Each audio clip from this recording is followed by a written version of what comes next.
Je ne suis pas un spécialiste de la santé, je voudrais faire simplement 3 remarques. La première, pour rappeler une expérience que j'ai eue il y a 3 ans, où j'étais invité dans un colloque à l'école de la santé de Rennes. Et j'ai été stupéfait, car je ne pensais pas que les choses étaient à ce point, d'entendre le langage dominant qui invitait les futurs directeurs d'hôpitaux à être des managers, des chefs d'entreprise. Et j'ai trouvé qu'il y avait là un dévoiement des missions de service public qui était proprement scandaleuse de la part de responsables de la formation de ces directeurs d'hôpitaux. Ma deuxième remarque, c'est celle d'un patient. On a entendu le docteur. J'ai eu la chance de ne pas être malade pendant la plus grande partie de ma vie, mais d'avoir quelques problèmes au cours des 2 ou 3 dernières années. Et je dois dire que j'ai été stupéfait de ce que j'ai découvert.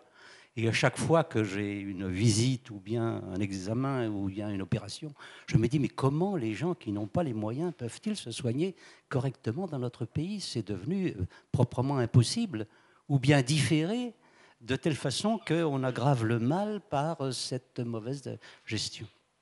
Ma troisième remarque sera pour vous contester, ou tout au moins pour exprimer une réserve vis-à-vis de ce que vous avez dit concernant la gestion universelle des retraites du public et du privé en matière de santé. Je crois qu'il faut faire très attention aux mots, surtout dans la conjoncture actuelle, car si on n'est pas maître de nos dirigeants, on est maître des mots qu'on utilise. Or, en langage européen universel, ça se réfère à une expérience réalisée dans les télécoms, où on a divisé le service public des télécoms en 3. Un service universel qui garantit la distribution de l'annuaire et une cabine téléphonique par commune, c'est-à-dire que c'est une sorte de SMIC de service public.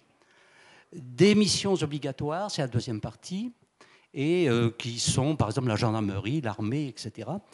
Et non, c'est des missions générales et les services obligatoires qui obligent sous obligation d'équilibre financier le service des télécoms à proposer dans l'ensemble du territoire l'ensemble des produits proposés. Autrement dit, dans le langage actuel européen, c'est-à-dire celui qu'on peut avoir avec nos interlocuteurs, universel, ça veut dire réduction du service public. Il y a une manière simple d'augmenter la retraite des fonctionnaires, c'est d'augmenter la retraite des fonctionnaires, puis c'est tout. Notamment des fonctionnaires qui sont en bas de l'échelle.